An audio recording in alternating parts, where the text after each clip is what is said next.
Well, I have 12:30 on my watch, and because the subject of today's lunch and learn session is time management, and because I assume you're all here because you are busy people, we are going to go ahead and get started.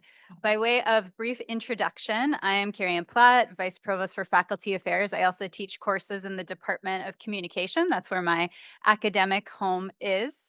And I have handed out for those who are in the room a worksheet we're going to use to go through some of these concepts, which I find helpful to apply as we go through and learn them. For those who are joining us remotely, you should be able to access a PDF copy of the same handout. If it doesn't allow you to edit on your machine and to add content, you can bring it up and open a Word doc, sticky note, whatever you'd want to use on your computer to add the same information or reflection. All right, so we're going to have a warm up in this chilly air conditioned room.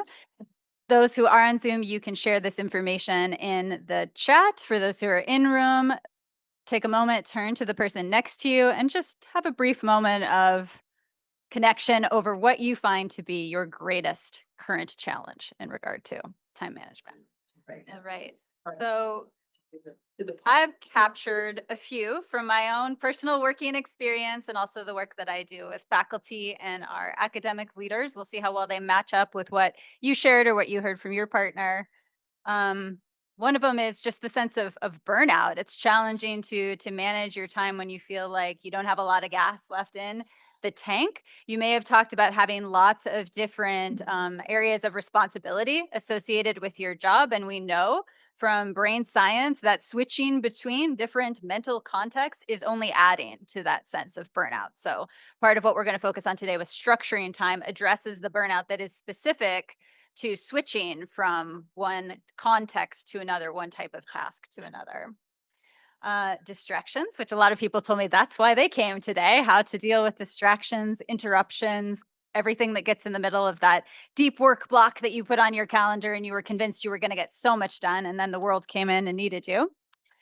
And then also the sense of not knowing what you should do first or what should take precedence on your schedule. That can be an obstacle when you have 43 different things to do and you don't know where to start because you are not sure which one is most important or what you should prioritize with so many competing priorities. And then anybody have this one? Too much to do? Too much currently on your plate? Yeah, that seems to be sort of the story of knowledge work these days. We have so many technologies that can help us do our work, but also they bring us more things to do. So just the sheer number of tasks can be an obstacle. Was there anything that I don't have on my list that someone heard or shared that we'd want to highlight? I captured it perfectly. Oh, thank you for raising your hand. Yes, when I have something like new or something that I don't know how to do, I tend to like procrastinate that. So Yeah. So procrastination and how that can come from not knowing where to begin or not having enough direction or guidance to do it. That's a great addition. Thank you. Anything else you would add? I'm glad procrastination got mentioned in there because that is for sure something that we deal with. Okay. So here are my aims in the 30 minutes that we have together. That by the end, you're going to have a stronger sense of how you might prioritize with all of those tasks on that long list. Before you even get there, having some sort of trusted system that allows you to feel more in control of the flow of tasks that are coming at you. So we'll talk a little bit about capture and how that can help you and specifically help address burnout. The prioritization, and then when we get to the middle, how with so many things competing for our time and attention, can we make progress on what can be termed the big rocks, the big important projects that maybe they don't have that immediate deadline or the urgency of preparing for class or a meeting with someone who's in our unit, but we know we want to make progress on because they are meaningful and important. How many people are here for the interruptions one? Deal continually with okay, yeah, so we'll get to that one as well, how you can handle those interruptions with grace and still feel like you're maintaining progress on your work. And then just generally, what I'd like is for people to go into this new academic year with a greater sense of control in a time of just continued uncertainty, work, etc. So trying to get into that headspace of, yes, I've got a lot coming at me, but I am feeling more in control of my time and I'm able to put the intentions that I have in sort of in place in my schedule, in action within my life. Okay. So here's my metaphor that I've got for you, and you're going to see represented on the worksheet. There are extra copies on this table up here. If you need a worksheet, don't have one, raise your hand, and the friendly folks at this table, I'm sure, would pass you one back. So we're going to talk about a metaphor of control, right? Because I want people to leave with a sense of how can I be more in control of my time, my tasks, my attention. So we're going to talk about capture systems, systems for triaging all of the work that's coming at you on a daily basis, for reserving time to make progress on the important things, and for handling interruptions through what I have used for this metaphor, logging it rather than leaping into action. So we're going to talk about that. But this is, if you don't remember anything else from the talk, keeping this acronym in mind is going to help you to remember the practices and put them to work as we move into the academic year. Okay. So you already talked about this with your partner. You may have found that when you saw the list on the board or you heard, what was your first name, who you were willing to raise your hand and share? Caitlin. So procrastination that was shared. So right now, as you think about it, what is your biggest time management challenge? I'll have you record that in that first segment of the worksheet. So for you, that may be the sheer amount of work coming at you. That may be the number of interruptions you contend with in a given day. Having a lot of amorphous work, unstructured work you don't know how to get started on might be it. The second question asks, what is the most common reason you miss a deadline? This is a safe space. It's okay to admit that we sometimes miss deadlines when a lot of things are coming at us at once. For me, I can tell you it's when I don't write it down or put it into my calendar, or sometimes I miss it in the email that there was a particular deadline. And then I'm always grateful for the people who write and say, friendly reminder, this was due tomorrow, or this was due yesterday. You still have time to get it in. The third question, just giving us kind of a general sense for what we're going to populate in the rest of the workshop. At this moment, so you can think about prep for the fall semester, you can think about students are coming back on campus. Generally, what kind of tasks are taking up most of your work time? And those can be projects, they can be recurring things. Maybe email is something that takes up a lot of your work time. That's something worth listing there. And the final question asks, how often do you review or edit your to-do list? And by that, I mean, not just keep the running tally. And there may be some people in the room who are like, I hate to-do lists. I don't keep them. Everything's up here. But how often would you take a list that has tasks on it and go back to try to think about it, to say what's most important? Are there things that maybe should move off this? Is there something that should move up because we've got a deadline or because I know this is particularly important to this broader goal that my unit has or that I have for myself professionally? So how often do you return to a to-do list and try to process it, make sense of it, organize it? Versus just, I'm going to follow this list. And if I wrote it down, I'm going to work on it in the order that I added it, which is the default mode. Most of us do that. So first technique seems pretty basic, but it is very easy when you get busy to not do it or to do what I will give you as another sort of downfall on the capture step, which is to put it in lots of different places. So we know that our brains are beautiful things that can keep track of a lot, but your brain is also something that gets very agitated with what I would term an open loop. So if I know that I've told Julia I was going to send her a copy of data I shared in a presentation yesterday, I talked to her in my head. I'm like, I'll remember that because I'm going to see her regularly. I'm not going to lose track of that task, but it lives somewhere in my brain and it sort of agitates me in the background. And that's one example. You may have 17 things that you said to people, especially over the course of a busy week like the one we're having, preparing for the academic year, where you said, I'm going to do this. And you tell yourself, it's, I'll remember this. I'm going to do it at this point. Then you get distracted by something else. And you're actually taking up a lot of processing power with the open loops that you have operating in your brain. So the extent to which you can build the habit of when you say, I'm going to do something, or when someone gives you a task to do, to capturing it in a trusted system, you're already ahead of the game and ahead of most people when it comes to time management. And so one thing that I was telling you, and I'm going to walk away from the microphone and then walk right back to it, tend to be reasonably good at capturing tasks, like writing them down instead of relying on my brain because I know there's just too much happening up here and I won't remember it all. But I tend to distribute those things over all sorts of like meeting note documents, random post-it, right on the back of a napkin. And then those things live in various places on my desk, in my bag, etc. So this year, one of the things that I'm doing is I have this little notebook, and this is where I'm going to train myself to put the tasks as they arise. This is the trusted system. Some people do it electronically. Some people use things like Trello, where they'll send an email to it to make sure that it's captured. The goal is ultimately to take the tasks out of your brain and get them into a trusted system, not just so you don't forget them, not just so the loop is closed in your mind, but also so you can work with them and do the other steps in this model. So we're going to take a moment right now in the control or the capture section here to write down 3 tasks that you would say are currently on your mind. I recognize that folks in attendance have way more than 3 tasks that they need to do. But maybe these are things that have just been like, oh, I've got to get this done. I've got to send that data to Julia, or I need to finish the handout for this particular presentation. Whatever those 3 things are for you, I'm going to have you add them. So here are a few examples of how people do it when they're not using a handout during a workshop. I'm using the notepad, having previously been a sticky note person because the sticky notes just ended up all over the place.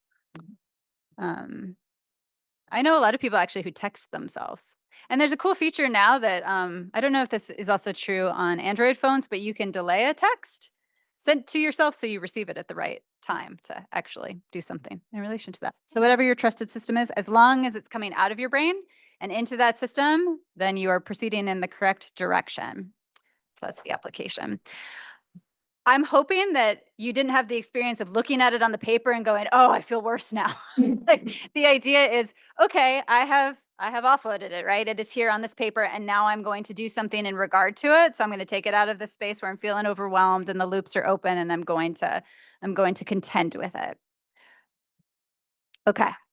So the next step is then, as we think about these tasks, and here we're working with 3 because we have a short session, but you can do what many productivity folks refer to as just like a brain dump at any given time. If you're feeling overwhelmed, sometimes it can be very therapeutic to sit down and take 20, even 30 minutes to just write down all of the things that you have on your brain or your plate right now. We're just going to be working with 3. But then the question becomes, okay, you have all of these things you could be doing. You are a human person with finite amounts of time and others who need you. How do you approach the list?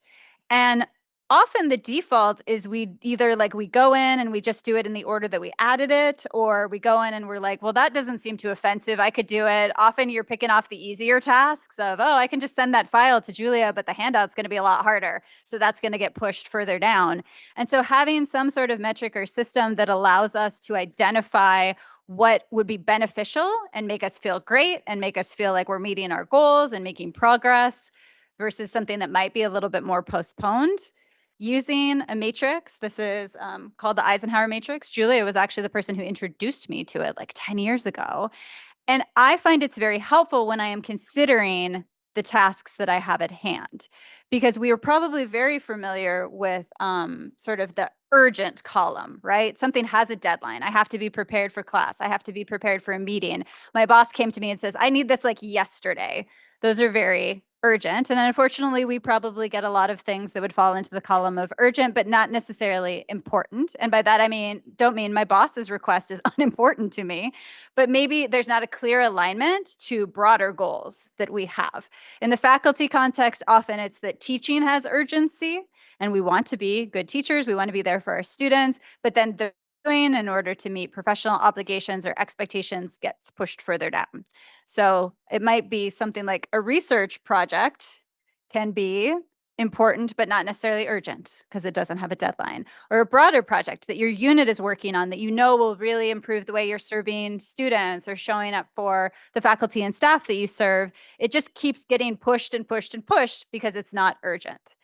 So what I'd like you to do is to take a moment and think about the 3 tasks that you recorded and how you might put them into the quadrant. Owing to the limitations of Canva, I don't have a perfect like square there, but it's intended at the bottom of the worksheet to correspond.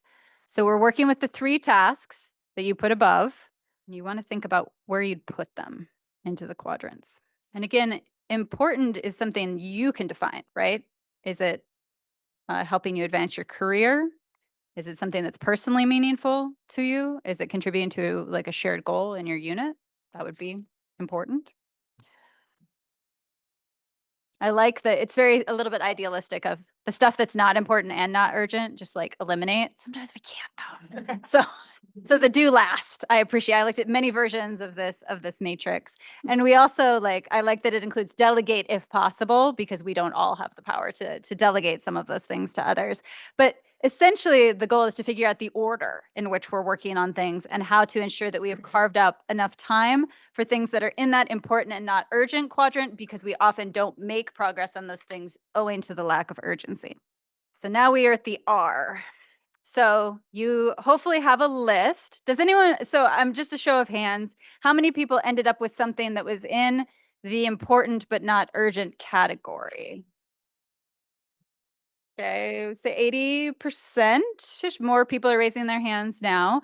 You probably had stuff in there that was urgent because it's in your head of like, I have to get this done. Like I have to get my syllabus posted. I have to get this report submitted, etc. So when we're talking about reserving time, this can apply to both things that are in the urgent category because they have a deadline, and things that are important but not urgent. And it works in both ways. So the idea is that if you can think about the things you want to be doing, right? You've recorded it. Can you also give them a home to live on your calendar? I got a great piece of sort of advice on saying yes or no to something, which was if someone's asking you to do a task, could you go into the week in which it would need to be done and literally put a block of time there to do it? If I were to say, it's going to take me 3 hours to fulfill this request, does that fit in this particular week? And so taking something that has to get done by a certain point and putting it in your calendar, and I would also argue maybe with a couple days to spare, because you never know, right? When you need more directions on completing a task or something like that. But giving it a home in your calendar, whether that's a paper planner, whether you are using Outlook, Google Calendar, etc.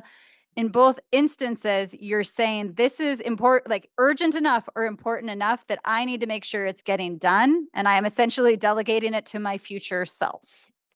So then you know what the next question is going to be, right? With the application. If you think about the next few days, and if I'm remembering correctly, I think I wrote it as Wednesday, Thursday, Friday, Monday, or Tuesday, not generically, these days that we're living in right now. And if we're all having the same or similar week, you probably don't have a lot of spots going on. But as you look at some of those, especially I would say important and urgent should go first. Find a spot for that. Important but not urgent, second, and then not urgent. Wait, what's the third? I'm gonna lose it. I have to look at the first. Yeah. Not important but urgent, then maybe also find a spot for those. But the two of it's important or it's important and urgent. If you think about your calendar and you look at that slot there, so we're on the back side now, where could you put a spot? Especially if you identified something on there as important and urgent, or just important with no deadline, where might you say, I could put time there? And right now, you're likely thinking, I do not have enough time to work on this big project that I'm hoping to make meaningful progress on. And so that's why we have the secondary step, which is projects versus tasks. One of the ways that I often run into trouble with time management is I say to myself, I am going to write this report in this 2-hour block on a Wednesday afternoon. And first of all, I've discovered Wednesday afternoons not the best brain power for doing it. For me, I learned to schedule things earlier in the morning when I have time blocks. But also, if you give yourself a really big project and put it in a time block, that is a recipe for opening up your calendar and going, heck no. That is too much. That is amorphous. I don't even know where to begin. So taking that intermediate step of what does this project look like broken down into tasks? So if to write the report, I need to go through and review data, then that becomes like what I would add to my project breakdown, right? So maybe it's review data, outline, report. Maybe I need to add a step of check with so-and-so about what they're actually needing here I don't know if I'd even want to have a step that says write the report. I may make it smaller to say write the methodology first, because that's always pretty formulaic and easy to write. Get into results, write the introduction last. And so the reason that I've included it here, and what I would encourage you to do when you're thinking about the time block, is not to put like construct the syllabus in a time block, because it might be, or build the whole course. It might be update dates from last semester. It might be go in and copy the Blackboard course. If you can only find snippets, half an hour, plugging in the tasks in the time block are helpful. They help you avoid procrastination when the task, like the project, just feels too big. And then you don't have to waste any of your brain power at the start of the block deciding what it is you're doing, because you've already predetermined that. Okay. So if you haven't had a chance to fill that in the worksheet, what does that look like for one of the projects that you may have identified? Maybe you were really good on the first sheet and you were like, I just did it as tasks. These are very manageable. It's a half an hour's worth of work. Kudos, gold star to you. Most people write down this big project is hanging over my head. So that's why we want to also take that opportunity to think, okay, even if I can't break it up into 17 tasks today, what might the next 3 be? Because that would help us know when to start.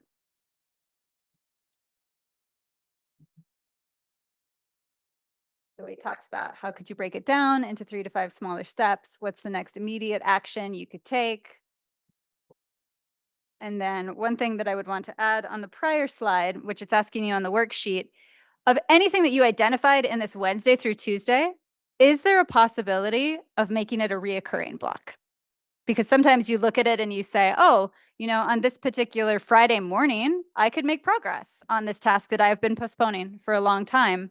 So I would encourage you to also ask yourself, is that same block of time open next Friday? Could I put that in as a reoccurring commitment to myself, my priorities, my intentions? Because everyone else will come in with the calendar invites, but maybe it can already be sitting there. I do this in my own calendar. Every day I have a block of focused time. It doesn't always have an assignment for it. Usually I'm updating it to give the assignment, but it's just there in the calendar. So when people come in and they look at my availability for meeting with me, that has already been accounted for. It's not available as a block. And I would put it during my best sort of cognitive or working time in order to know that I can make progress. Okay. So now we get to the interruptions. So you have captured things, you've taken them out of your brain, you have considered how you might want to sequence working on them, prioritizing things that are important, making sure that if something is urgent and has a deadline, you're taking care of it with sufficient lead time. We've talked about reserving the time to do it. So you're sitting down, right? You're ready to do that project. And then what happens? Email, right? People send you an email. Your kid texts you. Someone stops by your office and says, do you have a minute? Right? They only ever want a minute, but then it never seems to stick to a minute. And so then the question becomes, how do we continue on, make progress, set boundaries, right? I'm thinking about Christine Perenica's session earlier, in order to make sure that all of this work we've done to set ourselves up for successful time management is not pulled apart by other people and what they need, because other people will always be there needing things from you. Okay. First principle, acknowledge rather than leaping into action on the request. And I'm going to give a caveat of like, if it's email, this is not me telling you that as soon as someone emails and says, hey, I need this, that you write back and say, got it, thanks. I actually recommend, if you're in a reserved block of time for working, you do not have your email open and you use airplane mode on your phone. And you can tell people, if it's an emergency, you can reach me this way, but actually turning off the distractions, most people will be okay if you don't respond to their email within an hour, sometimes even 24 hours. But if someone comes to your office, for instance, comes to your desk and says, I have a question, I need help, to say, oh, I would be happy to help you. I'm available to do it at this time. So an acknowledgement rather than, oh, it's not going to take very long, I can immediately leap into action. The problem is you've now lost all your focused brain power, you've switched context, you've got attention residue going on. We want to avoid leaping into action. Okay. Most people do not need an immediate response if you can provide them with a time frame. So you may be someone who prides yourself on being super responsive, and you can get an email, right? You can respond to it within 4 hours, but you can also say to them, thanks, I can get this to you by next Friday. It's not so much a demand that like I have to have this. immediately. Some things, maybe like there's a test and students have questions, you might not be able to say, okay, next Friday, I'll get you a response. But for 90% of cases, if you can give people, you can say, I received your request. I can get this to you in this time frame, and then you put it in your calendar to make sure you are being a person of your word. People will be so happy, right? Because the standard mode is like, I'm overwhelmed, I'm not even going to respond to your email, or yes, I'll do that right away, and then you never hear. And it's just better to say, got it, I can help you, this is the time frame. So that would be an approach for using some of those interruptions. Bonus tip: if you have someone who is kind of your prime interrupter, who is frequently coming to you with things that they need, and they've gotten very used to being able to getting assistance from you immediately because you've just kind of fallen into that pattern of behavior, creating some sort of method or repository where they can put those tasks or questions for you when you're in a work block can be helpful. Or giving them the option of, I always like to say, if it's an emergency, you can call me on my phone, because most people, like, they'll send an email and give you a bunch of work without a second thought. But to actually call someone, it forces us to think, do I need them right now? Do I have to have an answer immediately? So if you have someone who's always giving you extra things, interrupting, maybe it's your boss, right? Who stops by 17 times a day to give you things to work on, having something to say, here's the sheet of paper, like, you can jot this down and I'll come back and check in with you at the end of the day if I have any questions in regard to it. Or I'm creating a Google Doc. So as things occur to you, tasks we need to do on this project, you can add them here. I will check that doc on this particular frequency. People just often need to know when you'll be attending to it, not necessarily having you do it right away. Okay. So this application question asks you to think of who is or what is, like, sometimes it could be generically student emails, for instance, or questions from faculty. What serves as your most common source of interruptions? And then, of the different strategies that we just talked about, what feels like the best match for your style or who you are interpersonally, or who that interrupter might be? You can record it in that last section of the worksheet, the log it. What is your most common source of interruptions? Actually, as I was putting this together, I found myself thinking about myself as the interrupter with some people, because especially, like, for instance, the staff in the provost office are so amazingly helpful. And as I've come into a new role, I have so many questions. And it also gets me to think, should I create a Google Doc so I could just put all of these questions down? Because I also want these awesome staff to be able to focus on the projects and tasks that they have. So we are at 1 o'clock now. We have gotten to the end of the acronym. This is my last slide here. The parting thought, and I'm happy to answer questions even if our time has ended, is that you can always go back to this. It is a common experience to start the semester with the best of intentions and so much energy and commitment to time management. And then you hit what, like October, and suddenly you feel like you're shoveling in a snowstorm again.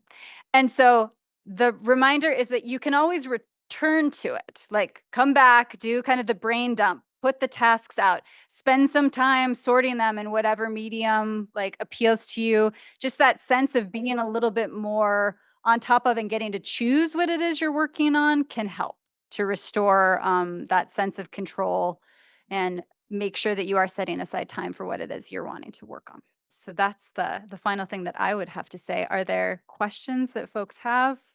Areas in which, because obviously my perspective comes primarily out of the faculty side, I always welcome staff perspectives of, well, I could see how this applies to like the autonomy of faculty, but maybe I feel like I can't do this. So happy to answer those questions or take those comments. Julia. Your thoughts on delegation? Because I do have some opportunities to do that, but sometimes it seems like delegating takes a long time because you have to do it in advance and explain it. And sometimes I'm like, it'd just be faster to do it myself, but it maybe wouldn't be. How do you kind of manage or decide that? Mhm. So what I tend to remind myself is that with delegation, it's a lot of time upfront, but it tends to pay dividends over the course of many iterations of whatever it is that someone's doing. So there is value in taking that time to teach someone. And I would also say that as much as you can create a written version or standard operating protocol, that can help sort of reduce the amount of time that someone may be coming back to you to say, well, do I do it this way? Or I wasn't quite sure. And one additional bonus tip is that if you're using something like a Zoom meeting or that format, the AI assistant that we have as part of our enterprise license can give you a jump on the written part. So you could say, hey, can we hop on a Zoom and I'll walk you through this process, and then we'll use the AI summary as a record of kind of what I said, because you're not going to have to do all the like typing out, wordsmithing, et cetera. Any given task, like whether you choose to delegate it or not, that's a little bit more complicated of a question. And I think that can be an instance where talking to peers in your position to see like what things have you delegated and found success with can be helpful. And I'm also someone who struggles with the delegation part because I sometimes love to do that particular task. Maybe it's from like the prior role and I want to keep doing it, but then I realize someone could do it better than I do and I should empower them in that way. Other questions or comments? It seems easy to be able to block off 8 hours a day, but you don't have any time for scheduled interruptions. In other words, how do you manage that? Like you got Yeah. kind of like free time or whatever. Yeah, and so I typically don't recommend time blocking an entire day or an entire schedule. I have I would say maybe especially in my position an hour or two in a given day would be blocked, and I think I mentioned I just label it as focus time and it's kind of scheduled in perpetuity, and then in a given week when I'm planning it, I'm like what would I like to do? Like what assignment would I give to that? But you in addition to like people needing to meet with you or needing things from you, I like the idea actually of office hours extended outside of students to say, here's the time to come and interrupt me. I would love to talk with you about whatever is like on your mind. I guess if someone's taking too much advantage of it, you might have to have a conversation. But I think about that in the context of like with colleagues to convey out to say, okay, Tuesday and Thursday between 4 and 5, I'll be sitting in my office. If you have questions or want to talk about something that's going to end up being 18 emails and a lot of time explaining and re-explaining. And also if someone sends you one of those emails where you're like, this is going to take me forever to respond to, saying, hey, I have my office hour for everyone at 4 o'clock on Tuesday. Can you stop by then? That can be a way to build in a little bit of slack for interruptions and also have a little bit more interaction with each other. I think sometimes we spend so much time on electronic communication that we don't get the dopamine that's released in our brain when we have that interaction or real-time interaction at the very least. One more question? I'm always happy to take questions, comments, or suggestions offline as well. So I'll hang out for a few minutes. You have my contact information at the bottom of your worksheet. So feel free to reach out. I may invite you to an office hour, but I'm always happy to hear from you. Thank you so much.